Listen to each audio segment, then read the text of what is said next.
Advocate B Gopalakrishnan, പ്രധാനമായും രണ്ട് പരാതികളാണ് ഇന്ന് ഉന്നയിക്കപ്പെട്ടിരിക്കുന്നത്. ഒന്നാമത് നേരത്തെ ഡോക്ടർ ജി വി അരയെ അത് ചൂണ്ടിക്കാണിച്ചു. BJP സംസ്ഥാന അധ്യക്ഷനെ എന്തിന് വേദിയിലിരുത്തി എന്നുള്ളത്. മുഹമ്മദ് റിയാസ് ഉൾപ്പെടെയുള്ള മന്ത്രിമാരും പ്രതികരിച്ചിരുന്നു ആ സമയത്ത് അവിടെ സദസ്സിലിരുന്നു കൊണ്ട്. രണ്ടാമത്തെ കാര്യം, അതായത് ഈ പദ്ധതിയിൽ കേന്ദ്രത്തിൻ്റെ കോൺട്രിബ്യൂഷൻ നില്ലാണ് എന്നാണ് പറഞ്ഞിരിക്കുന്നത്. 818 കോടി രൂപയുടെ വയബിലിറ്റി ഗ്യാപ്പ് ഫണ്ട് കേന്ദ്രം നൽകുന്നു. അത് ഒഴിച്ചാൽ ബാക്കിയൊന്നും കേന്ദ്രത്തിൻ്റേതായിട്ടില്ല എന്നാണ് ആവർത്തിച്ച് പറഞ്ഞുകൊണ്ടിരിക്കുന്നത്.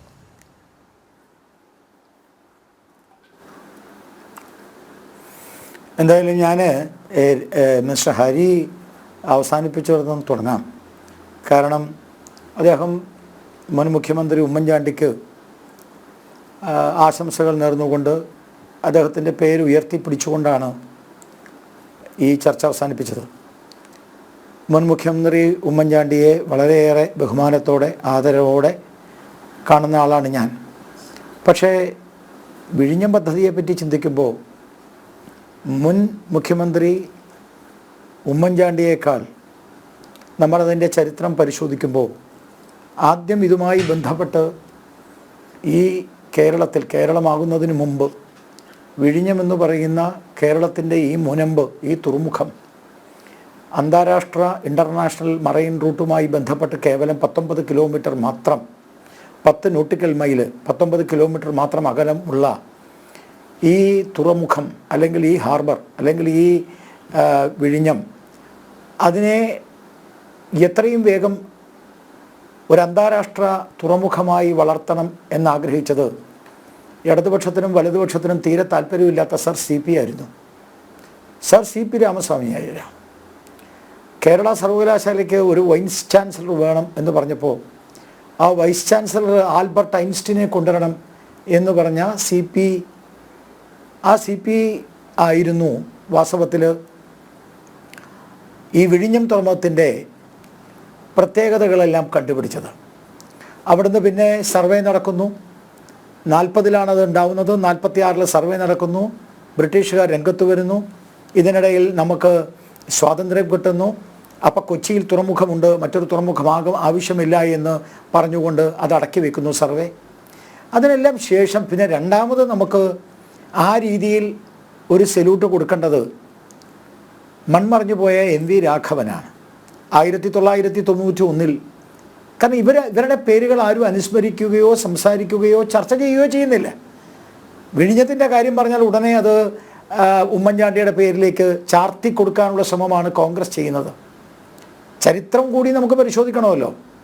ഞാൻ ഉമ്മൻചാണ്ടി ധാരാളം വികസനം കൊണ്ടുവന്ന ആളാണ്, മുഖ്യമന്ത്രിയായിരുന്നു, തീർച്ചയായിട്ടും ആദരിക്കുന്നുണ്ട്. പക്ഷേ വിഴിഞ്ഞത്തിൻ്റെ കാര്യത്തിൽ എനിക്ക് തോന്നുന്നു ആധുനിക രാഷ്ട്രീയത്തിൽ വിഴിഞ്ഞം പദ്ധതി നടപ്പാക്കാൻ വേണ്ടി ശ്രമിച്ചയാൾ MV രാഘവനാണ്.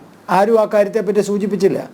1991-ൽ MV രാഘവന് ശേഷം 2015 വരെ ഈ കേരളം ഭരിച്ചത് ആരൊക്കെ?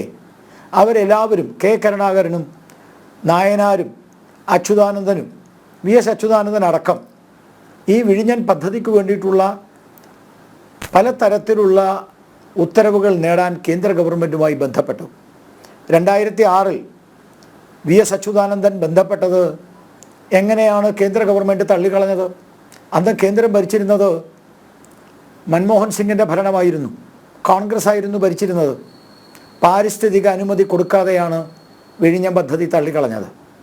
അതിനുശേഷം ഇങ്ങോട്ട് 1991 മുതൽ 2015 വരെയുള്ള ചരിത്രം പരിശോധിച്ചാൽ വിഴിഞ്ഞം പദ്ധതിയുടെ നടത്തിപ്പ്, വിഴിഞ്ഞം പദ്ധതി ഇപ്പോഴെങ്കിലും 2018-19 അത് കമ്മീഷൻ ചെയ്യേണ്ടതാണെങ്കിൽ പോലും ഇപ്പോഴെങ്കിലും 2025 അതിൻ്റെ ഉദ്ഘാടനം നിർവഹിക്കപ്പെടാൻ കാരണം ഇവർ ഉമ്മൻചാണ്ടിയാണ് എന്ന് പറയുമ്പോഴും ഇത് കരുണാകരനിൽ നിന്ന്, MV രാഘവനിൽ നിന്ന്, കരുണാകരനിൽ നിന്ന്, നായനാരിൽ നിന്ന്, അച്യുതാനന്ദനിൽ നിന്ന്, AK ആൻ്റണിയിൽ നിന്ന്.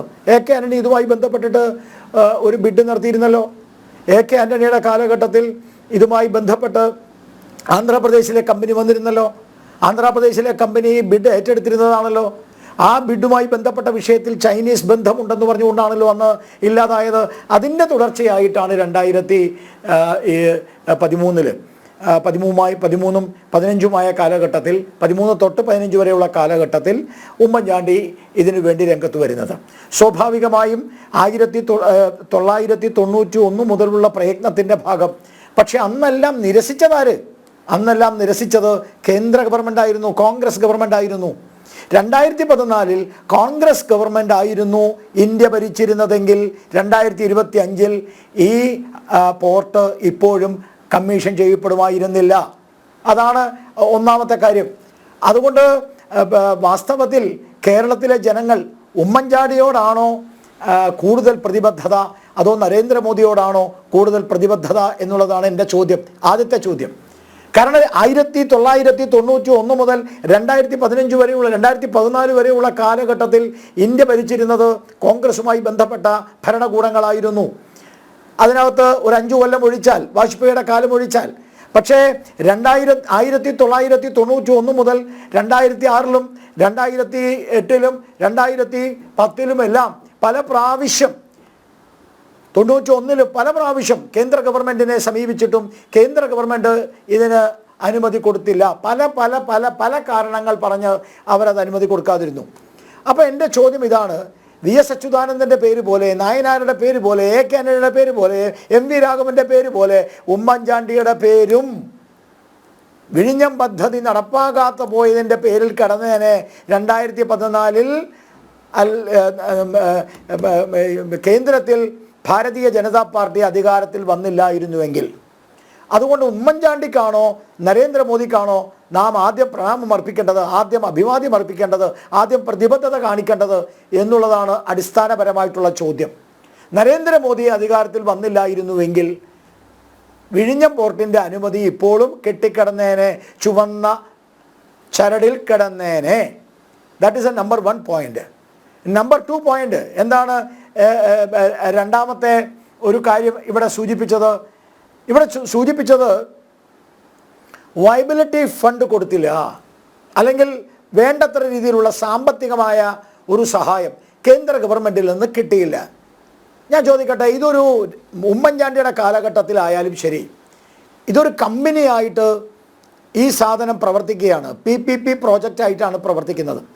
ഈ PPP പ്രോജക്റ്റായിട്ട് പ്രവർത്തിക്കുമ്പോൾ ഇതിനൊരു MOU ഉണ്ട്. ആ MOU സൈൻ ചെയ്തിട്ടാണ് ഇത് പ്രവർത്തിക്കുന്നത്. അങ്ങനെ ഒരു ഫണ്ട് MOUവിൻ്റെ അടിസ്ഥാനത്തിൽ കേന്ദ്ര ഗവൺമെൻറ്റിൽ നിന്ന് ഇത്ര രൂപ ഈ പദ്ധതിക്ക് വേണ്ടി ഈ MOUയിൽ പറയുന്നുണ്ടോ? ഉണ്ടെങ്കിൽ നിങ്ങളൊന്ന് കാണിച്ചു തരുമോ എനിക്ക്? ഒരു കമ്പനി ഫ്ലോട്ട് ചെയ്ത് PPP പ്രകാരമായ പബ്ലിക് പ്രൈവറ്റ് പ്രോജക്റ്റിൻ്റെ അടിസ്ഥാനത്തിൽ നമ്മളൊന്ന് തയ്യാറാക്കി വെച്ചതിന് ശേഷം കേന്ദ്ര ഗവൺമെൻറ് സമീപിച്ചില്ല. It is an absolute ownership of Kerala state. അത് കഴിഞ്ഞാൽ പിന്നെ സ്വാഭാവികമായിട്ടും വരുന്നത് എവിടെ? അദാനിയുമായി ബന്ധപ്പെട്ടതാണ്. അതാണ് നിങ്ങൾ ആ MOU നോക്കാതെ വെറുതെ കേന്ദ്ര ഗവൺമെൻറ് ഫണ്ട് കൊടുക്കണം എന്ന് പറയുന്നത് പറ്റുമോ?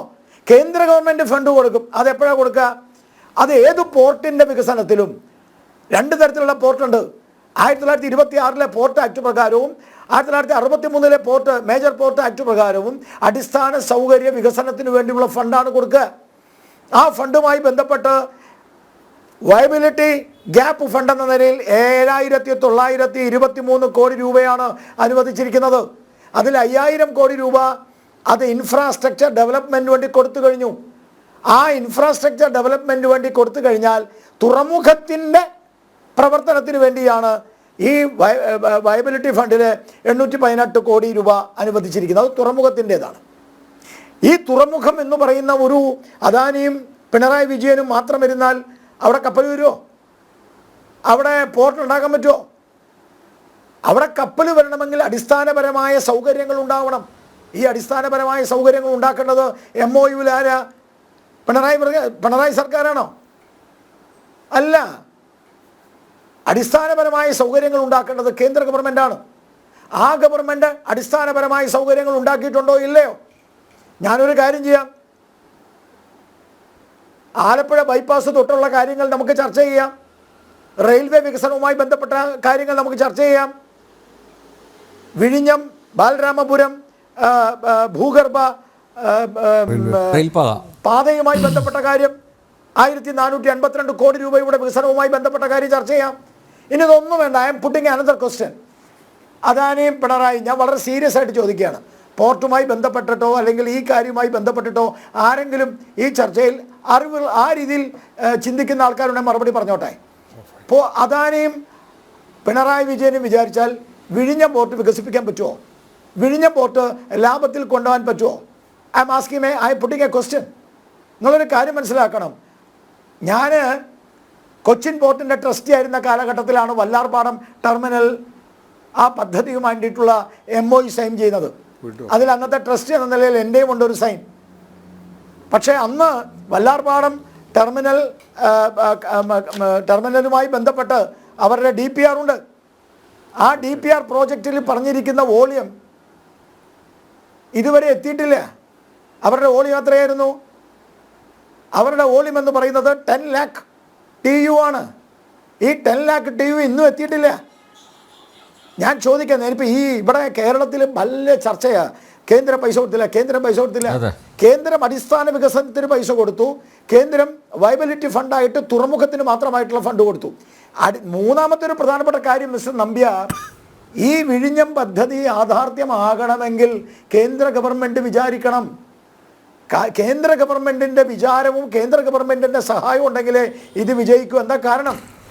അതിൻ്റെ കാരണം ഞാൻ മനസ്സിലാക്കിയിടത്തോളം ഏതാണ്ട് ഒരു 10 വർഷം മുമ്പുള്ള കണക്കനുസരിച്ച് അതിനുശേഷം 10% വർധനവാണ് ഉണ്ടായിട്ടുള്ളത്.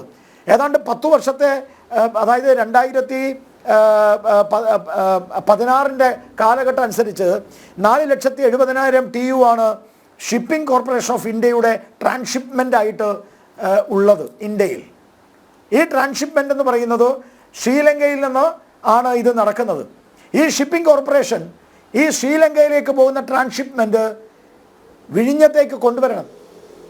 അതിന് പല കാരണമുണ്ട്. അല്ലെങ്കിൽ ആ ട്രാൻസ്ഷിപ്മെൻറ്റ് വിഴിഞ്ഞത്തേക്ക് വരണമെങ്കിൽ കേന്ദ്ര ഗവൺമെൻറ്റാണ് തീരുമാനിക്കേണ്ടത്. കേന്ദ്ര ഗവൺമെൻറ്റിന് ഒരു പക്ഷേ നഷ്ടം സംഭവിച്ചാൽ പോലും കേന്ദ്ര ഗവൺമെൻറ്റിൻ്റെ തീരുമാനപ്രകാരം ഈ പറഞ്ഞ ട്രാൻസ്ഷിപ്മെൻറ്റ് വിഴിഞ്ഞത്തേക്ക് വരുമ്പോഴേ വിഴിഞ്ഞം എന്ന് പറയുന്നത് ഗുണകരമായ പദ്ധതിയിലേക്ക് പോകൂ. അതുകൊണ്ട് ഇവിടെ പല ആൾക്കാരും, ഞാൻ 2 മിനിറ്റിൽ തീർക്കാം മിസ്റ്റർ നമ്പ്യാർ, പെട്ടെന്ന് തീർക്കാം. ഇവിടെ പല ആളുകളും സൂചിപ്പിക്കുന്ന മറ്റൊരു പ്രധാനപ്പെട്ട വിഷയമുണ്ട്. ആ വിഷയം എന്ന് പറയുന്നത് ഗ്രാൻഡായിട്ട് കൊടുത്തു തൂത്തുക്കുടിക്ക് കൊടുത്തത് എന്തുകൊണ്ട്? അതെന്തായാലും അനിൽ നമ്പ്യാർ ചോദിച്ചില്ല. ഇവിടുത്തെ CPM കാരൻ ചോദിക്കുന്ന പ്രധാനപ്പെട്ട ചോദ്യം അതാ. തൂത്തുക്കുടിക്ക് കൊടുത്തത് എന്തുകൊണ്ട് കേരളത്തിന് കൊടുത്തില്ല? അടിസ്ഥാനപരമായ ബാക്കി എല്ലാ സംസ്ഥാനങ്ങൾക്കും വാരിക്കോരി നൽകുന്നുണ്ട്, കേന്ദ്രം കേരളത്തെ മാത്രം അവഗണിക്കുന്നു എന്നുള്ളതാണ്.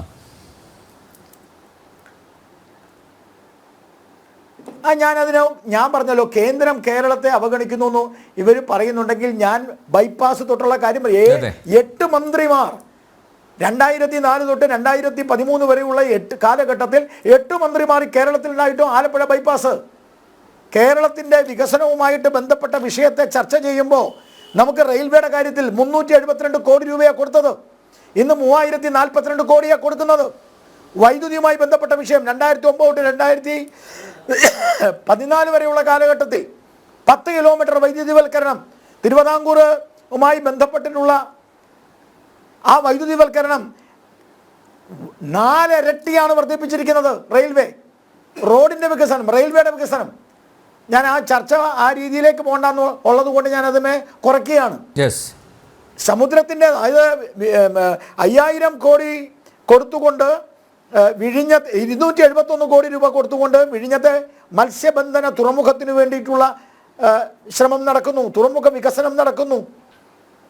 അതുപോലെ ഓരോ കേരളത്തിൻ്റെ പദ്ധതിക്കും ഇന്ത്യയിൽ മറ്റ് സംസ്ഥാനങ്ങൾക്ക് കൊടുത്തതിനെ ഒപ്പമോ കൂടുതലോ കൊടുക്കുന്നു. ഞാൻ ചോദിക്കട്ടെ, റവന്യൂ ഗ്രാൻഡ് കഴിഞ്ഞ വർഷം ഏറ്റവും കൂടുതൽ കൊടുത്തത് കേരളത്തിനല്ലേ? ഇപ്പം പറയുന്നത് തൂത്തുക്കുടിക്ക് കൊടുത്തത് എന്തുകൊണ്ട്? അതാണ് ഒരു ചോദ്യം. ആ ചോദ്യം ഞാൻ ഉത്തരം എന്ന് പറഞ്ഞോട്ടെ. തൂത്തുക്കുടിക്ക് കൊടുത്തത് എന്തുകൊണ്ട് കേരളത്തിൻ്റെ വിഴിഞ്ഞത്തിന് കൊടുത്തില്ല? തൂത്തുക്കുടി എന്ന് പറയുന്നത് കേന്ദ്ര ഗവൺമെൻറ് ഓൺ തുറമുഖമാണ്. തൂത്തുക്കുടി അവിടെ കേന്ദ്ര ഗവൺമെൻറ്റിൻ്റെ ആണത്. അതിൻ്റെ മാനേജ്മെൻ്റ് ആണ് ഓട്ടോണമസ് ബോഡി ആയിട്ടുള്ള കേന്ദ്ര ഗവൺമെൻറ്റാണ്. അപ്പോൾ കേന്ദ്ര ഗവൺമെൻറ് ഇവിടെ എങ്ങനെയാണ്? ഇത് PPP ആണ്. ഇവിടെ സ്വകാര്യ വ്യക്തി ഇതിൻ്റെ ലാഭം കൊണ്ടുപോകുന്നുണ്ട്. സ്വകാര്യ വ്യക്തി ലാഭം കൊണ്ടുപോകുന്ന ഒരു പദ്ധതിയിൽ കേന്ദ്ര ഗവൺമെൻറ് വിഹിതം ചോദിക്കുന്നില്ല. കേന്ദ്ര ഗവൺമെൻറ്റിന് വിഹിതമില്ല. കേന്ദ്ര ഗവൺമെൻറ് ചോദിക്കുന്നത് കൊടുത്ത പൈസ തിരിച്ചു തരാൻ മാത്രമാണ്. അപ്പോൾ വാസ്തവത്തിൽ അടിസ്ഥാനപരമായ അറിവില്ലായ്മ കൊണ്ട് കേന്ദ്രത്തിൻ്റെ തലയിൽ കയറ്റിവെക്കുക. അവിടെ തന്നെ ഞാൻ പറയാൻ ആഗ്രഹിക്കുന്നത്, മോദി ഭരിച്ചില്ലായിരുന്നെങ്കിൽ വിഴിഞ്ഞം യാഥാർത്ഥ്യമാകുമായിരുന്നില്ല. ലാസ്റ്റ് പോയിന്റ് നിങ്ങൾ ചോദിച്ചത്, ബഹുമാനപ്പെട്ട BJP സംസ്ഥാന പ്രസിഡന്റ് രാജീവ് ചന്ദ്രശേഖർജി എന്തിനു വേദിയിലിരുത്തി? അതാണല്ലോ ചോദ്യം, ഒരു പ്രധാനപ്പെട്ട ഒരു പൊളിറ്റിക്കൽ ചോദ്യം. പിന്നെ ബഹുമാനപ്പെട്ട രാജീവ് ചന്ദ്രശേഖർജിയുടെ പാർട്ടിയുടെ നേതാവും ബഹുമാനപ്പെട്ട പ്രധാനമന്ത്രിയുമാണ് വേദിയിലിരിക്കുന്നത്. ഇന്ദിരാഗാന്ധി ഭരിച്ചപ്പോഴും നെഹ്റു ഭരിച്ചപ്പോഴും മൻമോഹൻ സിംഗ് ഭരിച്ചപ്പോഴും ഇതൊക്കെ എല്ലാ കാലഘട്ടത്തിലും ഇന്ത്യയിലെ എല്ലാ സംസ്ഥാനങ്ങളിലും നടന്നിട്ടുള്ളതാണ്. നിഷേധിക്കാൻ പറ്റുമോ ഹരിക്ക്? ഞാൻ ഉദാഹരണങ്ങൾ പറയാം. രാജീവ് ചന്ദ്രശേഖർജി ഇരിക്കേണ്ടത് പ്രധാനമന്ത്രിയുടെ കൂടെയാണ്. എന്താ സംശയം അതിന്? രാജീവ് ചന്ദ്രശേഖർജിക്ക് ഇരിക്കാൻ ഇടം കൊടുത്തു. എനിക്ക് ചിരി വരിക. കാരണം പ്രധാനമന്ത്രിക്ക് ഐത്തം കൽപ്പിച്ചവരാണ് ഈ ഇടതുപക്ഷവും വലതുപക്ഷവും. പ്രധാനമന്ത്രിയുടെ ഒപ്പം ഇരിക്കാൻ താല്പര്യമില്ല എന്ന് പറഞ്ഞ് പരിപാടിയിൽ നിന്ന് വിട്ടുനിന്നവരാണ് ഇടതുപക്ഷവും വലതുപക്ഷവും. മോദിയെ കണ്ടതിന് വിലക്കേർപ്പെടുത്തിയവരാണ് ഇന്ന് ഇരിക്കാൻ മത്സരിക്കുന്നത്. എന്തൊരു വൈരുദ്ധ്യാത്മക ഭൗതിക കസേരവാദമാണ് ഇവിടെ നടക്കുന്നത് എന്നുള്ളത് വാസ്തവത്തിൽ ചിരി വരിക. ഇതിന് പേര് വൈരുദ്ധ്യാത്മക ഭൗതിക കസേരവാദം എന്നാണ്. ഞാൻ ചോദിക്കട്ടെ, മോദിയോടൊപ്പം ഇരിക്കില്ല. ആർ ശങ്കറിന്റെ പരിപാടി അനാച്ഛാദനത്തിന് വന്നപ്പോഴും അതിന് മുമ്പുള്ള കാലഘട്ടത്തിൽ മോദിയോടൊപ്പം ഇരിക്കില്ല. മോദിയെ കണ്ടതിന് നമ്മുടെ ഷിബുവിന് വിലക്കേൽപ്പിച്ചവരാ. ഇപ്പൊ ഞങ്ങൾ സദസ്സിലിരിക്കുന്നു, രാജീവ് ചന്ദ്രശേഖരന മുകളിലിരിക്കുന്നു. ശ്രീധരമായിട്ട് കസേര കിട്ടുന്നവർക്ക് വേദിയിലല്ല സദസ്സിലുമല്ല അവിടെ എവിടെ ഇരിക്കാനുള്ള അവകാശമില്ല. അവരുടെയൊക്കെ കിട്ടിയിട്ടുള്ള അധികാരവും കസേരയൊക്കെ ശ്രീധരൻ കിട്ടിയതാ. പക്ഷെ രാജീവ് ചന്ദ്രശേഖരന് ശ്രീധരൻ കിട്ടിയതല്ല. കഴിഞ്ഞ 19 വർഷത്തെ പാരമ്പര്യമുണ്ട്. ഇന്ത്യ ഭരിക്കുന്നത് ഭാരതീയ ജനതാ പാർട്ടിയാണ്. ആ ഭാരതീയ ജനതാ പാർട്ടിയുടെ നോമിനിയാണ്. ആ ഭാരതീയ ജനതാ പാർട്ടിയുടെ ഈ കേരളത്തിലെ പാർട്ടിയുടെ പ്രസിഡന്റാണ് രാജീവ് ചന്ദ്രശേഖർജി. അദ്ദേഹം കസേരയിട്ട് പ്രധാനമന്ത്രിയുടെ ഒപ്പം തന്നെ ഇരിക്കണം, മുഖ്യമന്ത്രിയുടെ ഒപ്പം ഇരിക്കണം. പ്രതിപക്ഷ നേതാവിന് അവിടെ ഇരിക്കാൻ വാസ്തവത്തിൽ മനസ്സ് അനുവദിക്കുന്നുണ്ടാവില്ല. കാരണം എന്താ വെച്ചാൽ അത് വേറെ ആരുടെയും കുഴപ്പമില്ല. ശശി തരൂർ അവിടെ ഇരുന്നല്ലോ. ശശി തരൂർ ഇരുന്നില്ലേ? കാരണം രാഹുൽ ഗാന്ധി അദാനിക്കെതിരായിട്ട് കണ്ടമാനം സംസാരിക്കുന്നുണ്ട്. അദാനിയെ വല്ലാതെ വെറുപ്പിച്ച് നടക്കുക. അതിൻ്റെ മറുപടിയാണ് ബഹുമാനപ്പെട്ട നരേന്ദ്രമോദി പറഞ്ഞത്. ഇത് ഇന്ത്യ സഖ്യത്തിന് കിട്ടിയ ഇടിമിന്നലാണ്, ഇടിയാണ്, അടിയാണ്. ഇടിമിന്നലാണെന്ന് പറഞ്ഞത് ഇടിമുഴക്കമാണെന്ന് പറഞ്ഞത് അതുകൊണ്ടാണ്. അവിടെ ശശി തരൂർ വേദിയിലിരിക്കുക. അപ്പോൾ ഇന്ത്യ സഖ്യം പറഞ്ഞു നടക്കുന്ന എന്താ? ഇന്ത്യ സഖ്യം പറഞ്ഞു നടക്കുന്നത് മുഴുവൻ അദാനി അദാനി അദാനി. അദാനിയും നരേന്ദ്രമോദിയും തമ്മിലുള്ള ബന്ധം ഇന്ത്യ അദാനിയോടൊപ്പം. ഇവിടെ ഇപ്പോൾ കേന്ദ്ര ഗവൺമെൻറ് ഇല്ലാത്ത ഒരു പദ്ധതിക്ക് അദാനിയോടൊപ്പം വാസവനും മുഖ്യമന്ത്രിയും ഒക്കെ ഇരിക്കുന്നു. അവിടെ ശശി തരൂരും ഇരിക്കുന്നു. സ്വാഭാവികമായിട്ടും കേരളത്തിൻ്റെ പ്രതിപക്ഷ നേതാവ് രാഹുൽ ഗാന്ധിയെ ഭയന്നിട്ടായിരിക്കണം അവിടെ ഇരിക്കാതിരുന്നത് എന്നാണ് എനിക്ക് തോന്നുന്നത്. അല്ലെങ്കിൽ അതിനുള്ള എന്താ പറയുക വിധി അദ്ദേഹത്തിനില്ല.